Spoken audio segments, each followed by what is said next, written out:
अगर दुनिया के अलग अलग देशों में बैठे अपराधी एक गैंग की तरह नहीं बल्कि किसी मल्टीनेशनल कंपनी की तरह काम करने लगे, उनके पास अपनी सप्लाई चेन हो, अपनी टेक्नोलॉजी हो, नकली कंपनियां हो, सुरक्षित कम्युनिकेशन सिस्टम हो और अरबों डॉलर के पैसों को छिपाने का पूरा इंतजाम हो, तब उन्हें पकड़ना कितना मुश्किल होगा। आज की कहानी एक ऐसे ही शख्स की है जिसने एशिया में ड्रग तस्करी का ऐसा साम्राज्य खड़ा किया जिसकी पहुंच चीन से लेकर कनाडा, थाईलैंड, आइलैंड, ऑस्ट्रेलिया और कई दूसरे देशों तक फैल गई थी। उसका नाम था सू ची लो, एक ऐसा नाम जिसे कभी दुनिया बहुत कम जानती थी, लेकिन जिसकी तलाश बाद में दर्जनों अंतर्राष्ट्रीय एजेंसियां करने लगी। और इस कहानी की शुरुआत किसी बड़े छापे से नहीं बल्कि एक एयरपोर्ट पर पकड़े गए एक छोटे से ड्रग कैरियर से हुई थी। नवंबर 2016 म्यांमार का यांगून एयरपोर्ट। ताई तांजा नाम का एक ताइवानी व्यक्ति ताइवान जाने वाली फ्लाइट पकड़ने की तैयारी कर रहा था, लेकिन उसके व्यवहार में घबराहट देखकर एयरपोर्ट पुलिस ने उसे रोक लिया। तलाशी शुरू हुई और उसके शरीर से करीब 80 ग्राम कोकीन बरामद हुई, जिसे उसकी जांघों पर टेप से छिपाया गया था। ताई को तुरंत गिरफ्तार कर लिया गया, लेकिन पुलिस को जल्द ही एहसास हुआ कि उनके हाथ सिर्फ ड्रग्स नहीं लगे हैं। ताई के पास 2 मोबाइल फोन थे। जब नारकोटिक्स अधिकारियों ने उन फोन की जांच शुरू की तो उनमें तस्वीरें और वीडियो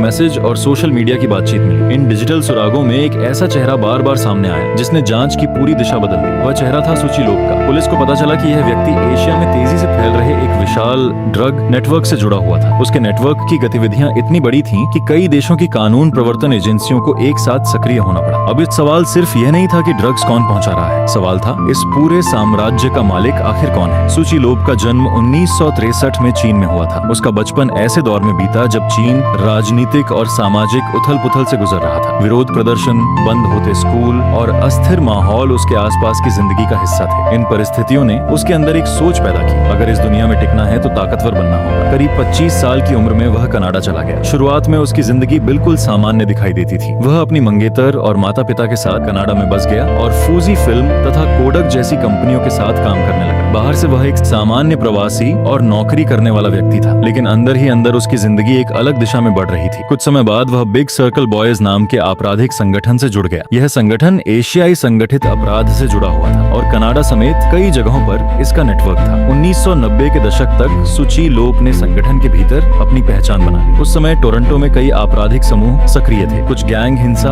और आपसी लड़ाई में उलझे रहते थे, लेकिन सू ची लो अपराध को एक बिजनेस की तरह देखने लगा था। उसका मानना था कि अगर कम हिंसा में ज्यादा पैसा कमाया जा सकता है तो वही रास्ता बेहतर है। धीरे धीरे क्रेडिट कार्ड फ्रॉड, नकली पासपोर्ट और दूसरे संगठित अपराधों के साथ ड्रग तस्करी भी शुरू हुई। जल्द ही उसकी नजर हेरोइन के कारोबार पर गई। दक्षिण पूर्व एशिया, खासकर थाईलैंड और आसपास का क्षेत्र उस समय हेरोइन उत्पादन के लिए बदनाम था। सू ची लो ने वहां से ड्रग्स उत्तर अमेरिका तक पहुंचाने के लिए पहले से मौजूद तस्करी मार्गों का इस्तेमाल किया, लेकिन वह अकेले काम नहीं करता था। उसने दूसरे शक्तिशाली आपराधिक समूहों के साथ साझेदारी की। इनमें रेसिडो क्राइम फैमिली जैसे संगठित अपराध समूह भी शामिल थे। उनके संपर्कों और बंदरगाहों तक पहुंचने सू ची लो के लिए ड्रग्स को आगे भेजना आसान बना दिया। ड्रग्स को इलेक्ट्रॉनिक सामान और दूसरे सामान्य व्यापारिक माल के बीच छिपाकर भेजा जाता था। उसकी सबसे बड़ी प्राथमिकता थी गुणवत्ता। जहां कई तस्कर ज्यादा मुनाफे के लिए ड्रग्स की गुणवत्ता कम कर देते थे, वहीं सू ची लो ने उच्च गुणवत्ता वाले माल पर ध्यान दिया। इसका फायदा यह हुआ कि ग्राहकों का भरोसा बढ़ता गया और धीरे धीरे उसका नेटवर्क मजबूत होता गया। लेकिन सफलता के साथ पुलिस की नजर भी उस पर पड़ने लगी। उत्तर अमेरिका में बड़ी मात्रा में हेरोइन पहुंचने लगी तो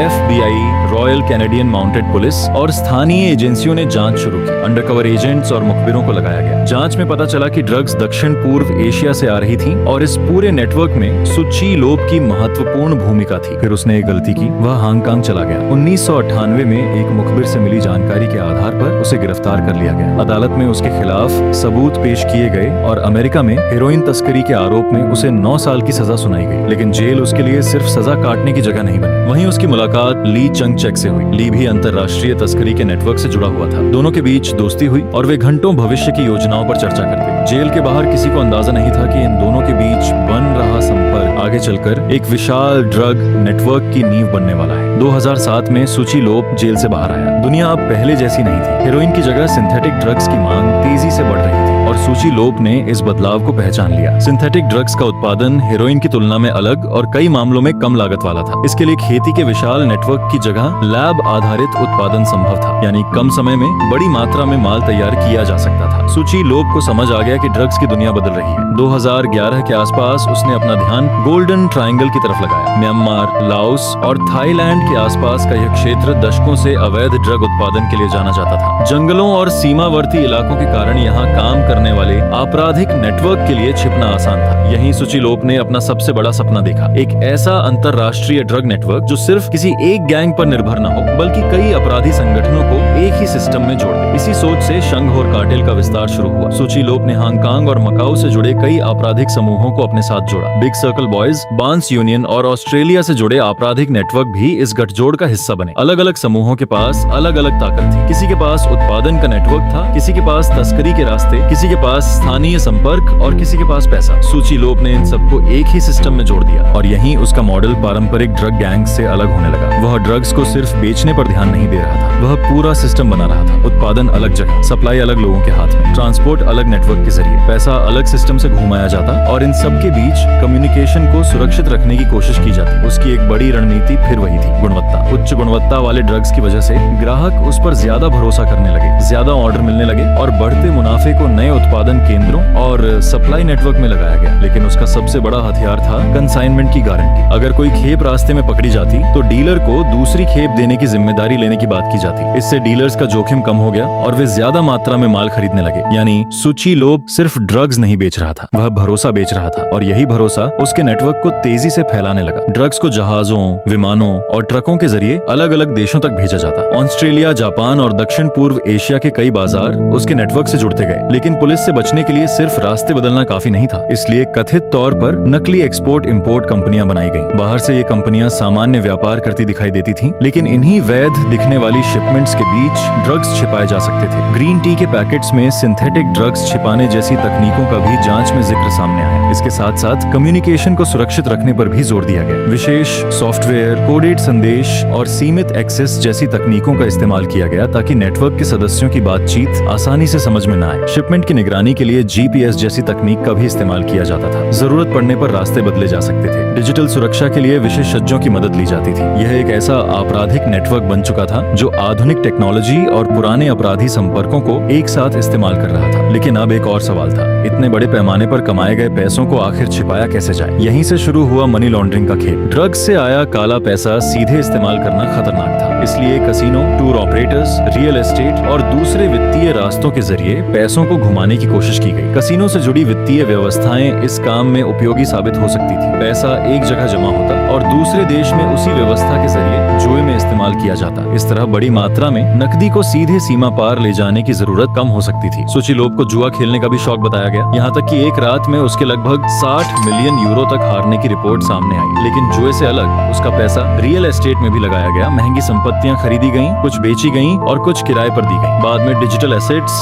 और क्रिप्टो करेंसी की दुनिया में भी उसकी रुचि बताई गई। अकाउंटेंट्स, वकील और वित्तीय सलाहकारों की मदद से पैसों को अलग अलग जगहों पर घुमाया जाता था। यही कारण था कि जांच एजेंसियों के लिए यह पता लगाना बेहद मुश्किल था कि असली पैसा कहां से आया और आखिर कहां पहुंचा। समय के साथ शंघ कार्टेल एशिया के सिंथेटिक ड्रग बाजार में बेहद शक्तिशाली हो गए। इसके नेटवर्क का विस्तार कई देशों तक हो चुका था और कारोबार अरबों डॉलर तक पहुंचने के आरोप लगे। लेकिन हर साम्राज्य की तरह इसकी भी एक कमजोरी थी और वह कमजोरी थी इसका विशाल आकार। जितने ज्यादा लोग नेटवर्क में शामिल होते गए उतने ही ज्यादा सुराग पीछे छूटने लगे। फिर 2016 में यांगून एयरपोर्ट पर ताई तांजा पकड़ा गया। उसके फोन ने जांच एजेंसियों को वह जानकारी दी जिसकी उन्हें लंबे समय से तलाश थी। अब सुचिलोप सिर्फ एक नाम नहीं था, उसके साथ जुड़े लोगों, कंपनियों, संपर्कों और नेटवर्क की जांच शुरू हो चुकी थी। ऑस्ट्रेलियन फेडरल पुलिस ने बड़े स्तर पर ऑपरेशन शुरू किया। अमेरिका की डीए और दक्षिण पूर्व एशिया की दूसरी एजेंसियां भी इस प्रयास का हिस्सा बनी। कनाडा में भी उससे जुड़े कानूनी दिखने वाले कारोबारों की जांच शुरू हुई। जैसे जैसे छोटे स्तर के सदस्य गिरफ्तार हुए, पुलिस ने उनसे जानकारी हासिल करनी शुरू की। कुछ लोगों को सजा कम करने के बदले नेटवर्क के बारे में जानकारी देने का विकल्प दिया गया और यही वह मोड़ था जहां कार्टेल की अंदरूनी दीवारें टूटने लगी। एक व्यक्ति से मिली जानकारी दूसरे व्यक्ति तक पहुंचती, एक ठिकाने से मिले दस्तावेज दूसरे ठिकाने की ओर इशारा करते। फिर पुलिस ने अलग अलग जगहों पर छापे मारना शुरू किया। ड्रग्स बरामद हुए, गिरफ्तारियां हुई, वित्तीय और डिजिटल सबूत सामने आए। इंटरपोल को भी जांच में शामिल किया गया और सुचिलोप के खिलाफ अंतर्राष्ट्रीय गिरफ्तारी वारंट जारी हुआ। अब उसके लिए दुनिया में छिपने की जगह लगातार कम होती जा रही थी। उसके पुराने संपर्क उससे दूरी बनाने लगे, नेटवर्क के कई हिस्से कमजोर होने लगे और फिर 2021 में वह एम्स्टर्डम से कनाडा जाने की कोशिश कर रहा था। एयरपोर्ट पर पुलिस ने उसे गिरफ्तार कर लिया। कई सालों से जिसकी तलाश अंतर्राष्ट्रीय एजेंसियां कर रही थीं, आखिरकार वह कानून की गिरफ्त में था। उसके प्रत्यर्पण की प्रक्रिया शुरू हुई और ऑस्ट्रेलिया ने उसके खिलाफ कार्रवाई की तैयारी की क्योंकि उसके नेटवर्क पर ऑस्ट्रेलियाई बाजार में बड़ी मात्रा कोलकाता में सिंथेटिक ड्रग्स पहुंचाने के आरोप थे। सुची लोप पर ड्रग तस्करी, मनी लॉन्ड्रिंग और रिश्वतखोरी जैसे गंभीर आरोप लगाए गए, लेकिन उसकी गिरफ्तारी का असर सिर्फ उस तक सीमित नहीं रहा। शंघोर कार्टेल की पूरी संरचना हिल गई। कुछ सदस्यों ने कारोबार चलाने की कोशिश की, लेकिन सुची लोप जैसा केंद्रीय नेतृत्व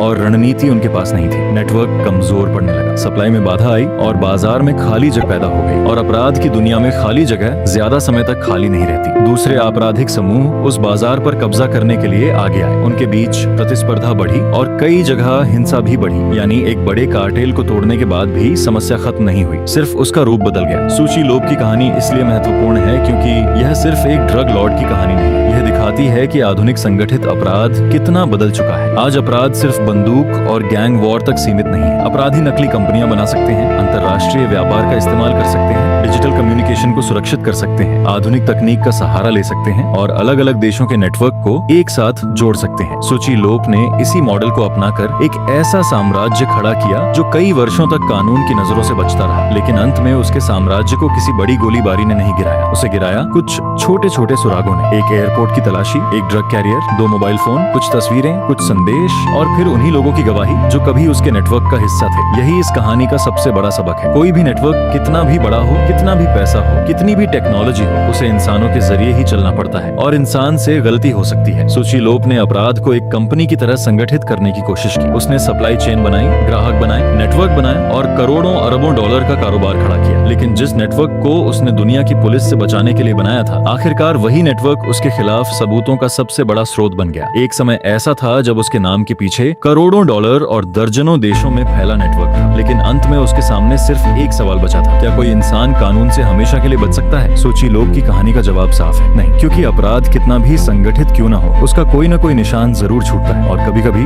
वही छोटा सा निशान दुनिया के सबसे बड़े साम्राज्य को गिराने के लिए काफी होता है। अगर आपको ऐसी रियल क्राइम, अंडरवर्ल्ड और दुनिया के सबसे खतरनाक आपराधिक नेटवर्क की कहानियां पसंद आती हैं तो वीडियो को लाइक जरूर करें, चैनल को सब्सक्राइब करें और बेल आइकन दबा दें। कमेंट में बताइए कि इस पूरी कहानी में आपको सबसे ज्यादा हैरान करने वाली बात क्या लगी। हम फिर मिलेंगे एक और ऐसी सच्ची, रहस्यमयी और खौफनाक कहानी के साथ। तब तक जुड़े रहिए क्योंकि अगली कहानी शायद उससे भी ज्यादा चौंकाने वाली है।